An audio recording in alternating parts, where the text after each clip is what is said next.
Bonjour à tous, bienvenue sur ma chaîne pour ce podcast consacré au mémorandum Trump. Pour sa sécurité, l'Arménie doit rejoindre l'OTAN. Donc comme vous avez pu le voir dans la presse, à la Maison-Blanche, l'Arménie et l'Azerbaïdjan, le 8 août dernier, ont signé sous l'œil du président américain Donald Trump un mémorandum présenté comme un accord de paix historique. En réalité, cet accord de paix n'est pas une conclusion, mais c'est le début d'un nouveau cycle géopolitique dans le Caucase du Sud. Et dans ce rapport de force, on voit clairement que Bakou ressort gagnant, tandis qu'Erevan encaisse des contraintes plus que des avantages. Le premier point, et c'est le cœur du problème, un corridor sous contrôle étranger. Derrière les formules diplomatiques se cache un fait que toute la presse mondiale souligne. Évidemment, le gouvernement arménien s'empresse de signifier que ce passage sera sur le territoire souverain de la République d'Arménie et répondra aux lois arméniennes. Mais disons-le, c'est l'instauration d'un corridor stratégique traversant le Syunik, rebaptisé Trump Route for International Peace and Prosperity. Le raccourci donne le TRIP. Cet axe, placé sous supervision américaine, reliera l'Azerbaïdjan à son enclave, le Nakhichevan. La conséquence directe, c'est que 70% des bénéfices de ce couloir économique échapperont à l'Arménie. En sachant qu'à l'heure actuelle, nous ne sommes pas en mesure de quantifier les bénéfices et que, étant sous blocus, nous sommes au stade 0. Donc je ne pourrais pas vous dire dans cette vidéo quels seront le bénéfice exact, mais on sait que ce sera plafonné à 30%. Donc évidemment, les raisons de la minimisation, c'est d'éviter pour le gouvernement arménien de reconnaître publiquement qu'il y a une part de perte de souveraineté et que c'est un petit peu difficile à 12 mois des élections de justifier ça à l'opinion publique.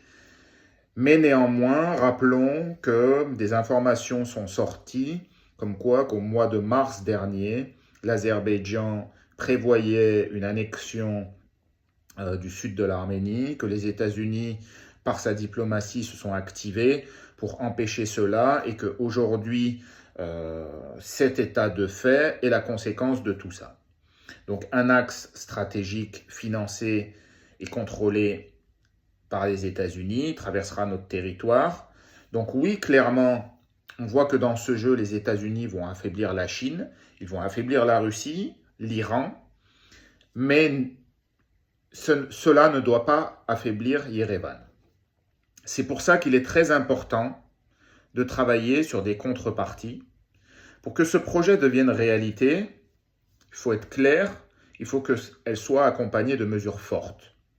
La sortie de l'OTSC pour rompre avec l'alliance militaire envers Moscou, qui depuis 2020 a montré clairement qu'elle ne protégeait pas l'Arménie. De demander officiellement l'adhésion à l'OTAN afin d'obtenir de véritables garanties de sécurité collective. Et enfin, exiger l'installation d'une base militaire américaine à Mehri, point clé pour sécuriser le Syunik et ancrer durablement la présence occidentale dans le Caucase.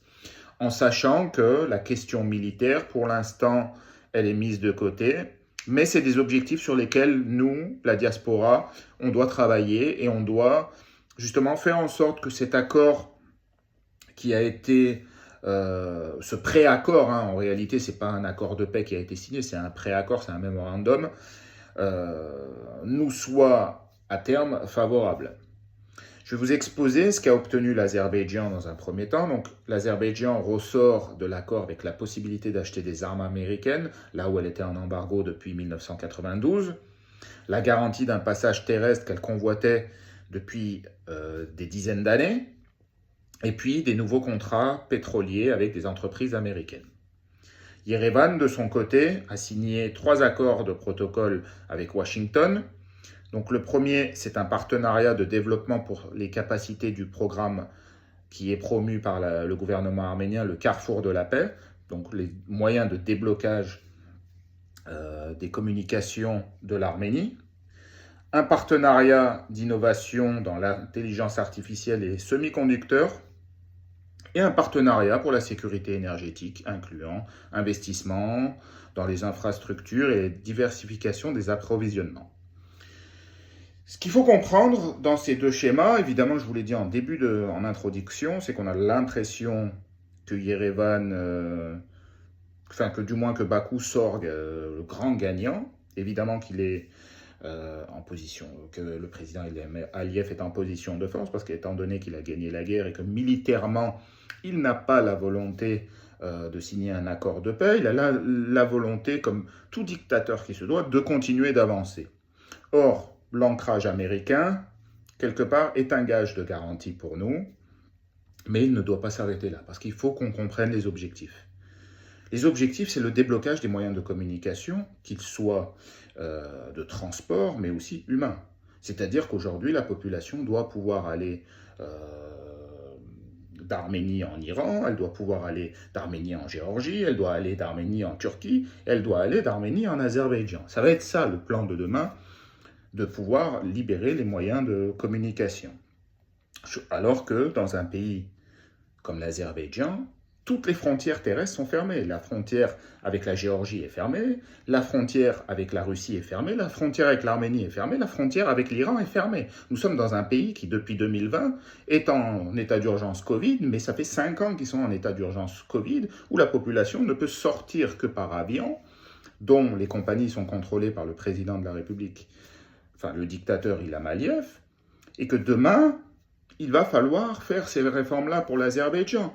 Un pays comme l'Arménie, qui a déjà dans ses fondements la démocratie, la liberté d'expression, ça va être facile. Ça va être justement, c'est là où les Arméniens vont avoir un rôle important de propager la liberté d'expression, de propager la démocratie, notamment dans ces pays totalitaires.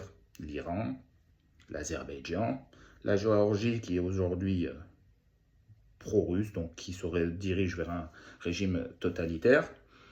C'est très important que les Arméniens fassent ce travail civilisationnel. C'est pour ça que les États-Unis viennent. Évidemment qu'il y a les enjeux économiques aussi.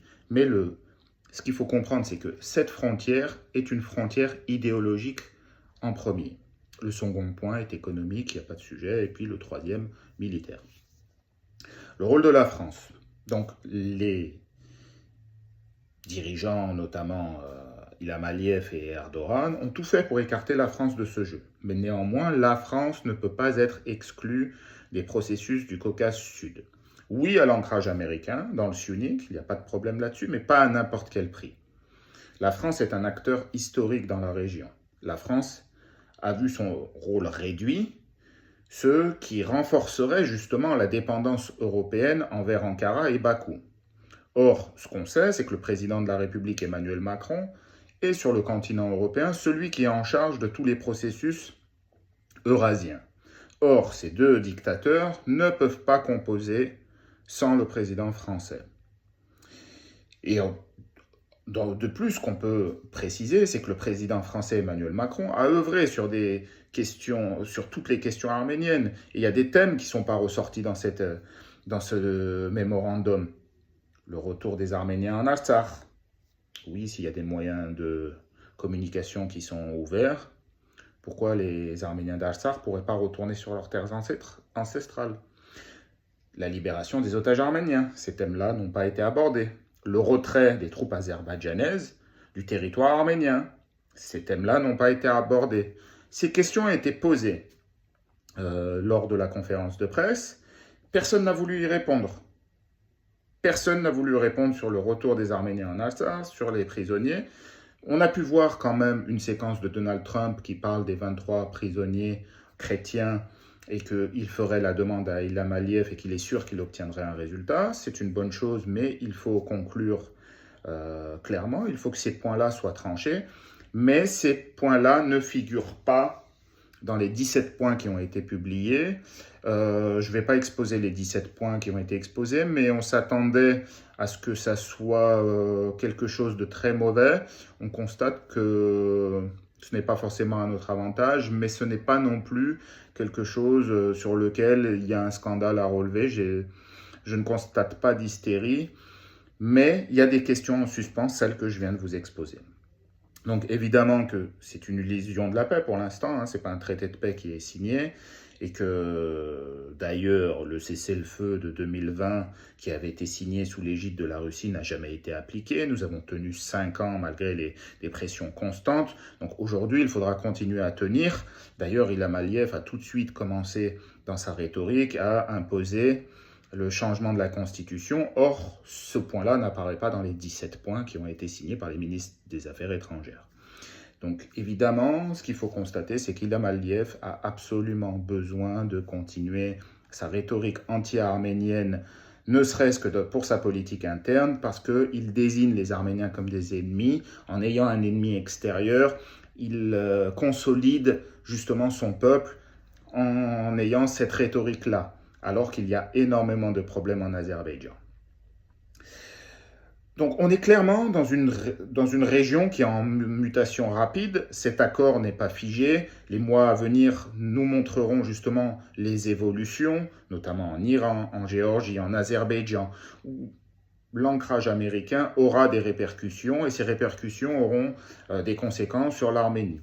Donc évidemment, en regardant les choses aujourd'hui de cet instant T, Bakou engrange des gains stratégiques, Yerevan reçoit le strict minimum, mais ça aurait pu être pire, ça aurait pu être une annexion. Donc nous sommes encore dans une situation où, on peut le dire, on est sous apnée, mais on aurait pu être dans une annexion totale. Maintenant, je vais vous parler du rôle de la diaspora. Donc l'Azerbaïdjan considère la diaspora arménienne, notamment celle de France et des États-Unis, comme un ennemi. Donc notre combat ne s'arrête pas, puisque nous sommes les ennemis d'Ilham Aliyev. Nous allons continuer à être vigilants, nous allons continuer d'informer, nous allons continuer à faire émerger les thèmes comme le retour des Arméniens en Artsakh. Nous allons continuer à nous battre pour la protection du patrimoine culturel arménien en Artsakh. Nous allons continuer à nous battre pour la question des otages en Artsakh. Voilà, clairement, parce que si on monte un signe de faiblesse ou de fatalisme, ce serait un cadeau stratégique pour Bakou, et il faut absolument éviter ça.